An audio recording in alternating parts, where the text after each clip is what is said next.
Hello, everyone. Welcome to Small Talk. Well, joining me, not for the first time, is Logan Bryan. Welcome back to the show. Hi, I think it's my fourth time. Oh, I love that. I think it's the fourth time, yeah. Cool. So Logan is the owner of the Veganist on Wellington in the downtown Chilliwack area. Main Street.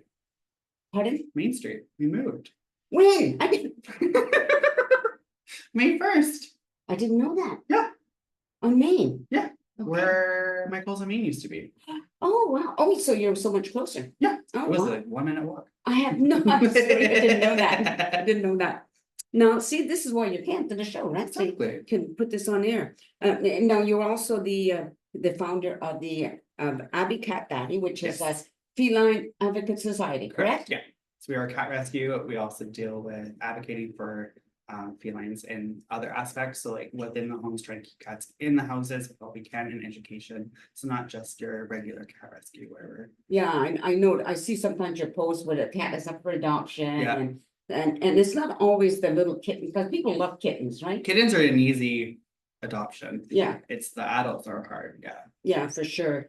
Anyway, let's get to the store for a second. Yeah. So why did you decide to move?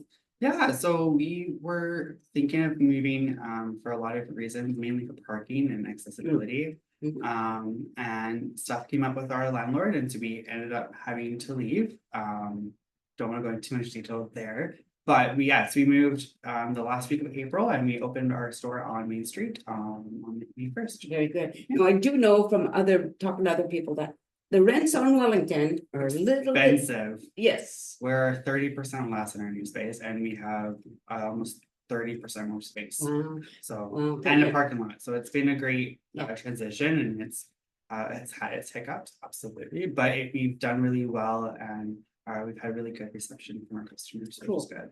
Now, I want to know, like, you have so many different items in stock, Yeah. right? Do you have, let's just say, top sellers? Absolutely. So we have our like a single product I can think of is our soy curls, which are a dehydrated soy protein that you Okay. just rehydrate, and you can add it to water, and then you can put it in like a veggie broth or a vegan chicken substitute or a broth or something like that, and it takes on those flavors, and it's like a chicken substitute. Right. So people that use those are our top selling product over around categories. It's the vegan faux meats, frozen and the shelf stable ones, because we also have a different brand called Brother Sprout that is the crumbles version of the soy curls, and they're seasoned. So there's like a chicken based one, Oh, chorizo, a bacon flavored one, and those have been really popular for us. So those are, I mean, things, and then like our cheese section, because cheese Yeah. is life. I love cheese. Everyone else loves cheese, and then we try to get like not just the generic cheddar and mozzarella, but we try to get like the specialty. We have a camembert in stock right now, which is doing really well, and I bake it like a brie and jelly, and it's delicious. Those are our main big sections, I would say. right. So now, obviously, it's not just for vegans or vegetarians. Mhm. Do you get many customers that you know of that are not? I would say actually about 60% of our clientele are omnivore or regular diets. Mhm. A lot of them come to us because they're just wanting to eat more plant-based food. Sure. They're looking just to kind of expand upon, so they're not eating the same thing. Some of them are gluten-free, nut-free, or Yeah. soy-free, or they have limitations in other ways that they're coming to us to find some stuff, and that's where we get most of our customers. What's the difference between a vegan Mhm. and vegetarian? So a vegetarian, if the animal has to die for the ingredient, Oh, they okay. won't eat it. So there's no meat, no gelatin. Eggs. Eggs they'll eat, Oh, dairy okay. they'll eat. There are certain cheeses they can't have because they Okay. use a protein from the stomach of a dead baby cow. Yeah, Oh, it's gross. Some hard parmesans or Parmigiano Reggianos have that, and there's a couple other cheeses. Those ones they can't have. And then vegans, we don't eat anything that comes from a living being, right. minus plants. So honey, eggs, dairy, we don't consume. There's certain vanilla extracts we can't have because it comes from the, how do I say this politely, anal glands of a beaver. I thought. Okay, never mind what I thought. Yep. So there's things like that, and then there's food colorings that come from beetles, so we also can't have those. Mm. And so there's a lot more to it than just Yeah. it. someone in the 90s called it vegetarianism extremism. Because if we take vegetarian just a little bit But you further. go further, a Yeah. little bit further, yeah. Okay, so now if somebody came in and it's an item that you don't carry. Yeah.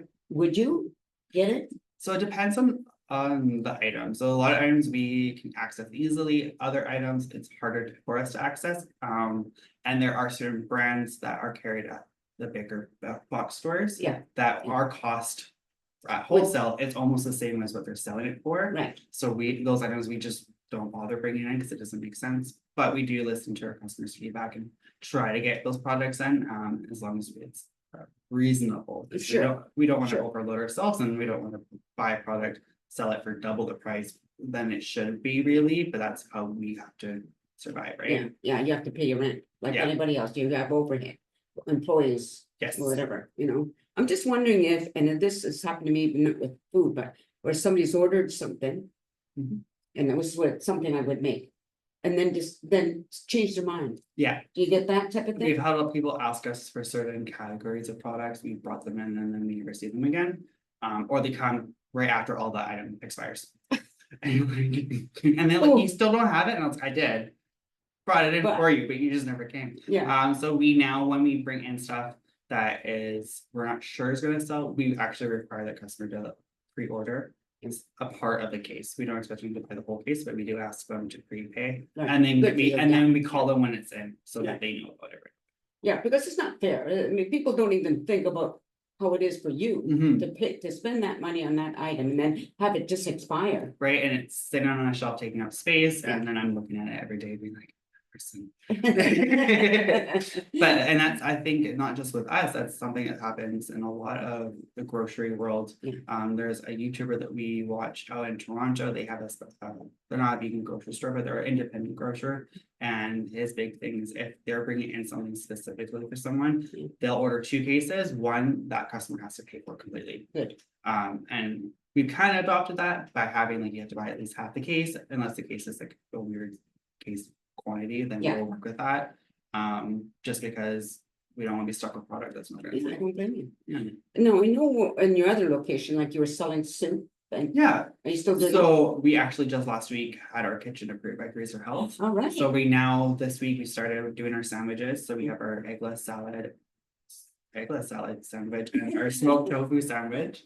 And we also have some of our baked goods, the cookie, which is a croissant stuffed with a chocolate chip cookie. Oh, That's our number one item, right now, actually, this week, it's outperforming everything. Right. So we do that, we do not pizza croissant, sometimes we do those. that's interesting. though. What's that thing? Pizza pretzels. Pizza I could pretzel. not think of that. Yeah. Okay. So we do a vegan version of those, and then we also do some of our own cookies, and we're gonna be expanding our bakery line actually in the next couple of weeks. We just ordered a really large food service oven instead of our small oven that we were using, so we can actually do more. Yeah, And we're also gonna be launching cold brew coffee in the coming weeks. We're just working on a perfect recipe and costs, right, yeah, and as well as salads and other foods. very good, yeah. I had a question that ran out of my head. Sorry. It'll often. Nice of you to take responsibility. Thank you. That happens to me a lot. Yeah, it happens to me too. But we'll get back. I'm sure it'll come to mind, but let's talk about the cat Tabby first. Yeah. Cat Tabby. Abby Cat Daddy? I know what I meant. So, yeah. So. No, you've talked about it before, but it's a while ago. What motivated you to find that, organize that to a society? Yeah, so it started off with me being really interested in, as a vegan, I want to help other animals. That's where my heart is other animals. Love humans, but other animals are cuter. But so I wanted to be involved with that. And then our cat Leo went through a 2-month of medical mystery, and we had to put him down. Right. And that really pushed me into wanting to rescue. I fostered and was part of another rescue, and my ideals, and some of it stems from being a vegan, that didn't mesh with the other rescue fully. And I just had a different standard of care. Not that their care is wrong, it's just not what I thought was best. Yeah. So I separated and started Abby Cat Daddy. It didn't start as a rescue, it started off as like a resource center like virtually, and I was doing TNR, which is trap meter return. So you just trap the cat, meter it, put ID, put it back up. So they're not contributing to the feral community, and it also prevents spread of diseases because we also vaccinate them and such. And then slowly evolved, actually pretty quickly evolved into a rescue, and now we're over 250 cats through care and 100 and so many cats in TNR since we started 2 years ago. Very good.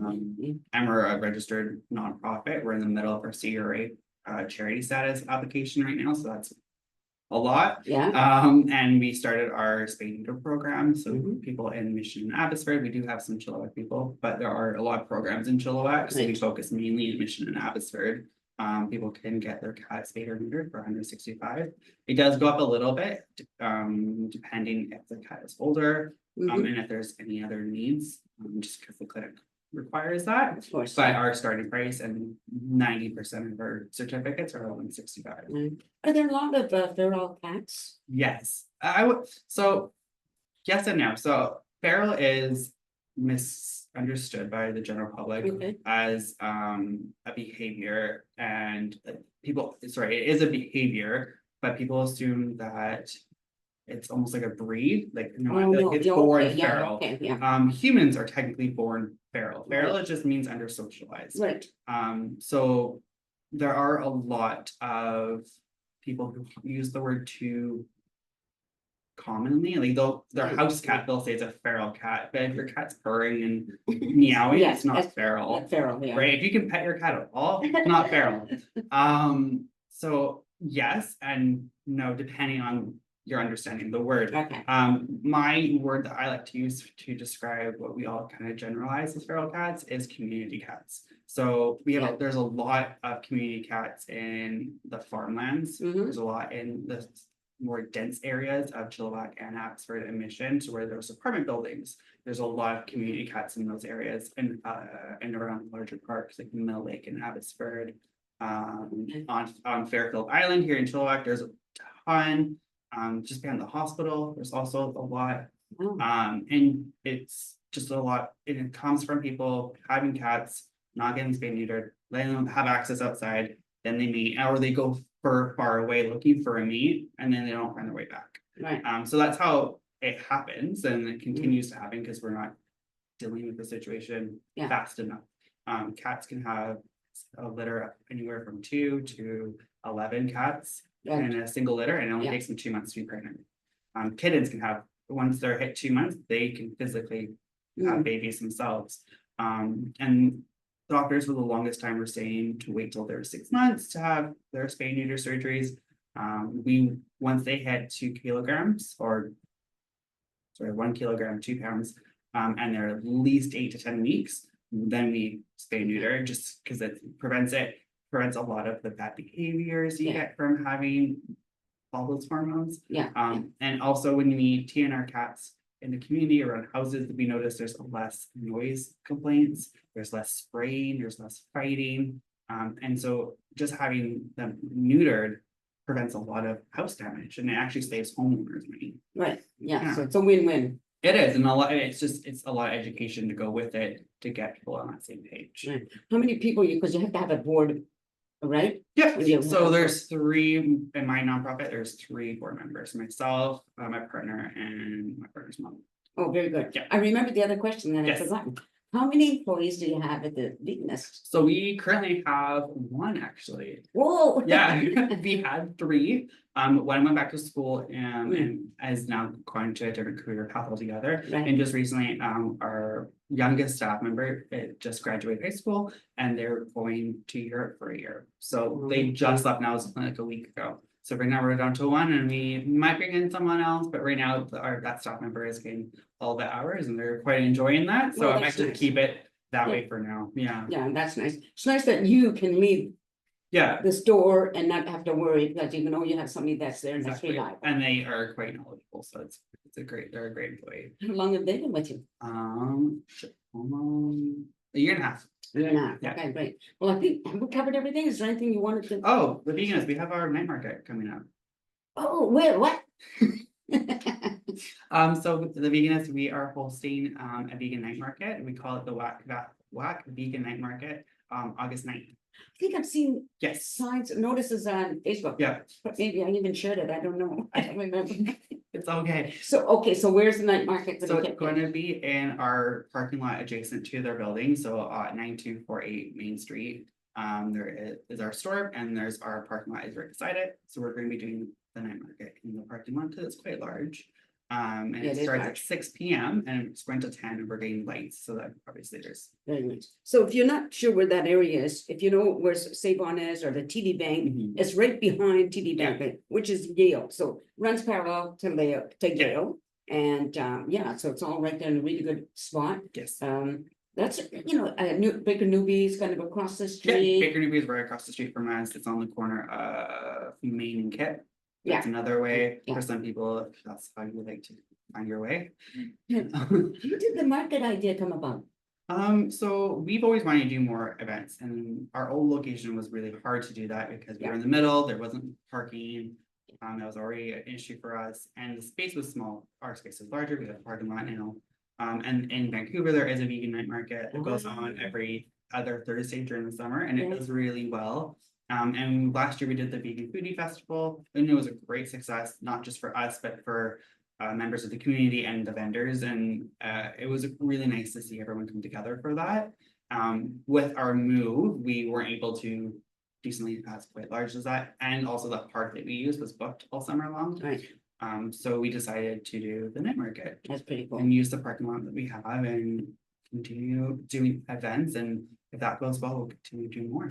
Right. Now, in the meantime, I just want to talk to people. If you're a vegan or a vegetarian, whatever, and you, wherever you are, you find it difficult to find an assortment or a variety of items that you look for.